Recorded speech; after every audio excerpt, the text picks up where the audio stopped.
I've loved Eurovision all my life. This is the kind of event that you watch with your family when you were little. My name is Dr. Barbara Leon, and I'm a lecturer in film, visual culture, Spanish and Latin American studies.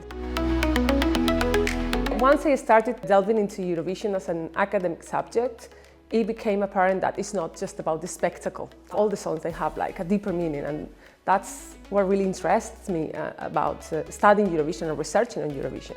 I study Eurovision from a visual culture point of view. Of course, we talk about the use of different languages and the representation of minority groups as well. But my focus on my Eurovision course is about the visual elements and how they shape history and the history of the countries, the memory, the traumas, and of course the representations of each culture across Europe and beyond Europe now. I study a lot the case of Ukraine.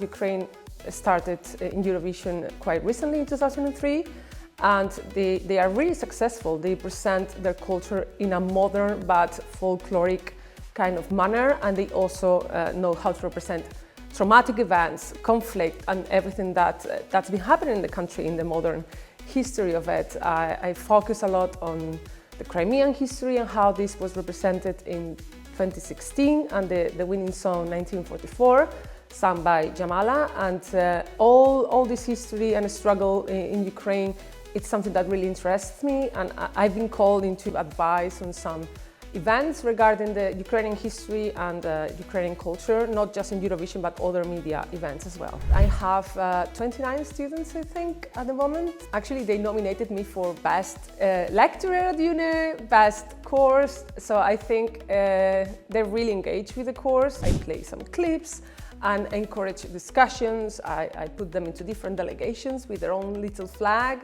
And I think the group works really great in that sense. I have students from film, visual culture, Spanish, French, languages, even computer science.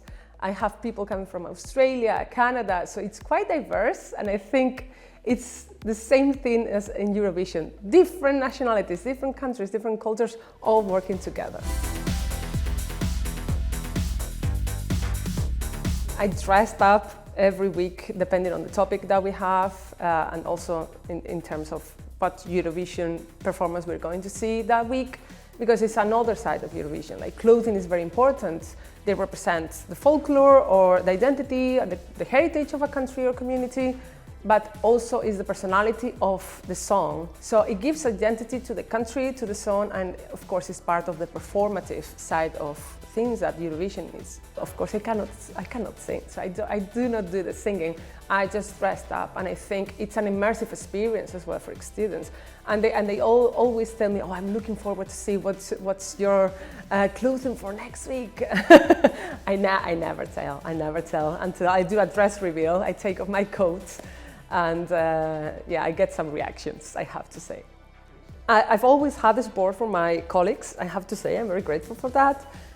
And maybe there are some people reluctant. They never said that to me in my face, but whenever I have the opportunity, I would just go and try to explain what I do and what's my research on Eurovision. And I think that people get surprised that there's so many things to tell about performances that they look like just joke entries, as we call them, but they have a lot of meaning, and they represent culture, and they represent trauma and memory. I want to get the word out. So it's from academia to the streets. It's not just the streets, but you know, I really like the public engagement side of things, on teaching and on talking in public events as well. There's this side of me who is also a fan, and that's what we call ACA fan, academics who are also fans. And that taught me, like, research is fun as well. If you are lucky to have like a topic that you actually like I do, I love Eurovision, you get to go to these events. I just talk to them and interview them for my podcast, because I also have a podcast from outside academia. But of course I touch upon academic topics in my podcast as well. I just interview them as a fan, and then by the end of it I say, by the way, I do a lot of research on Eurovision. You get to learn a lot. So it's not just about books and academic sources, it's about mingling with other people, talking to the artists as well. I've been promoting the university and my course and my work with the artists, and They are shocked that Eurovision is an academic field of study and it's a course as well here at the University of Aberdeen.